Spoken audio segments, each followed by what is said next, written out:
unless you've been living under a rock for the best part of, I'd say, 18 months, you'll know that Sean Dyche at Everton is trying to build a culture of backs against the wall football with external factors going on in the background that he has no control over. So as he's trying to develop this mentality, things are going on off the field that are uncontrollable. So I think it is important for Sean to sort of stay on track with what he's trying to achieve, which is the ultimate goal is to keep Everton in the Premiership, despite everything that's going on in the background. I've just noticed in the local press, Onana's agents come out and said the midfielder came close to leaving Everton in January. Now, I question not only the timing of this, because they've got a tough enough battle as it is, Everton, without having people's agents dictating to him that such a body could have moved and all this business. Why not hang on till the summer? Because we need 11 players on that pitch who are determined and committed to help the cause at the moment. And I don't think with an attitude like this agent's client, which is Onana, can really focus on what he's trying to achieve. We've missed him in the midfield with his injuries. I think it plays a big part in a small squad when you get a few injuries. And you start to really be tested in terms of your strength and depth.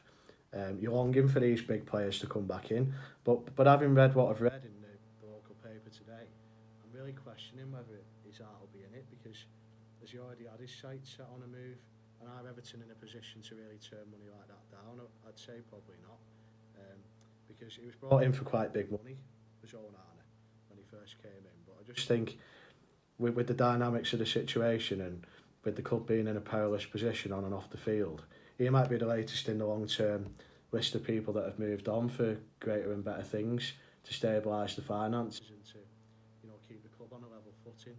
We look at Anthony Gordon, we look at Richarlison, players such as this.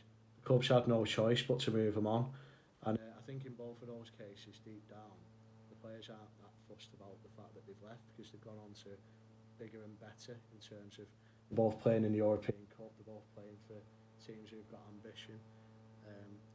And it could be the same for Onana. But despite all this, I think going into Monday's game against Crystal Palace, this is where we really see who wants to play for Everton Football Club. We've got it's all cliche, but we've got so many cup finals between now and the end of the season. Take this game by game, but obviously we've got to understand that the longer we go without a win, I think it's since last year now we haven't had a Premier League win.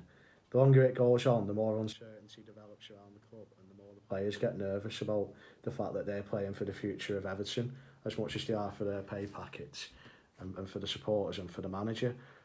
So stories like that definitely don't help, but I just question, obviously, I've said about the timing, given that there's only a few months to go in what's a long hard season for the lads.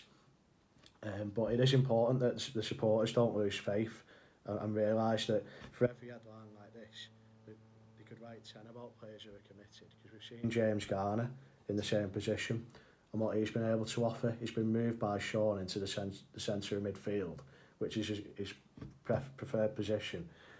He's been chipping in with tackles in the middle, assists, the odd goal or two.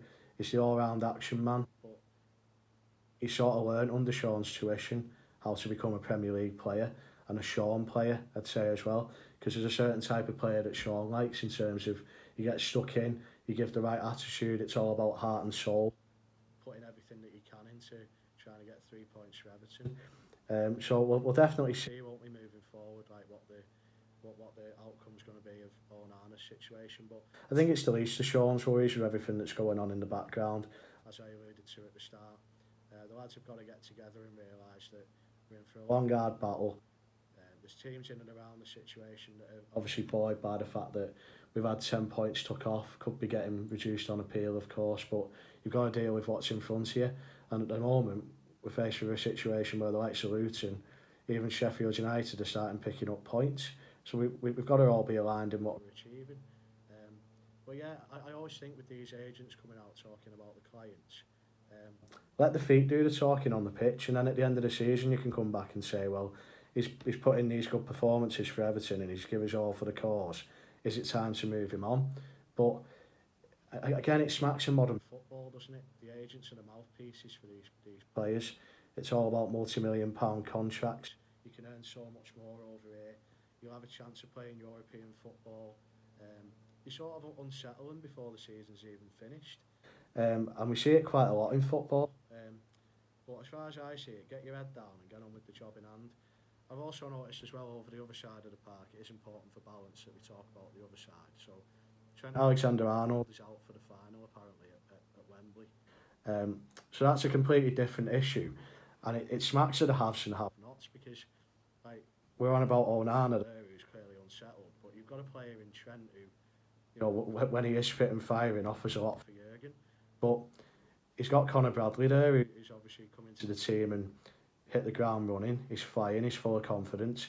The death of his father's obviously reminded him how precious life is and about the important things that are in life. It's not just about what you do on the pitch. But he'd be more than an adequate step up to fill the void left by Trent. So is it really a blessing in disguise for Jurgen?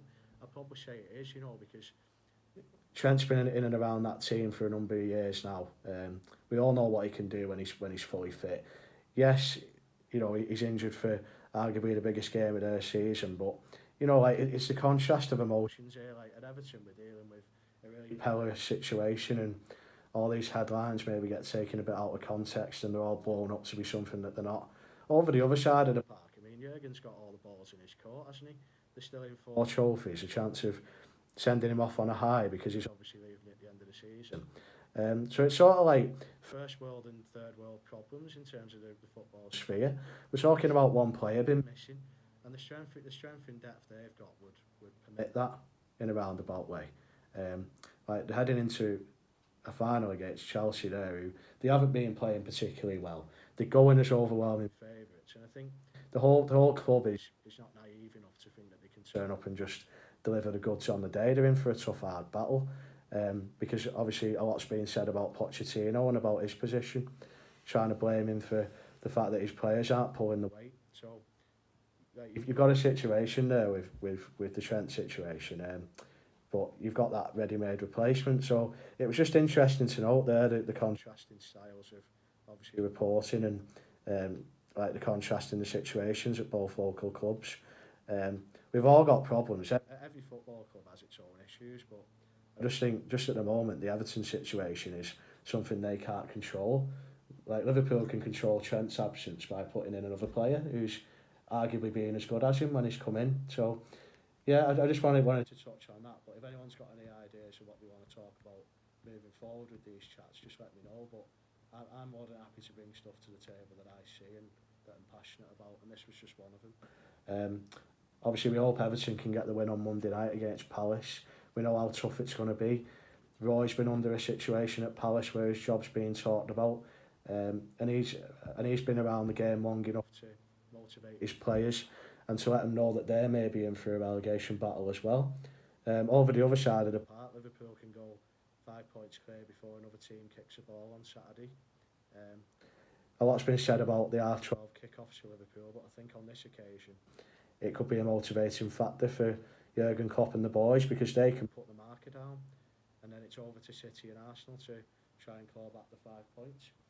But it'll be very interesting to see at both ends of the table. If Everton can stay up and Liverpool can win the title, it'll be good for the local area, won't it?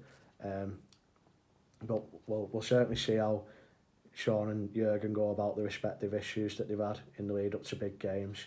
But yeah, I'll leave it there for today, and we'll pick it up another time. But yeah, let's just hope we can both get a result on the weekend.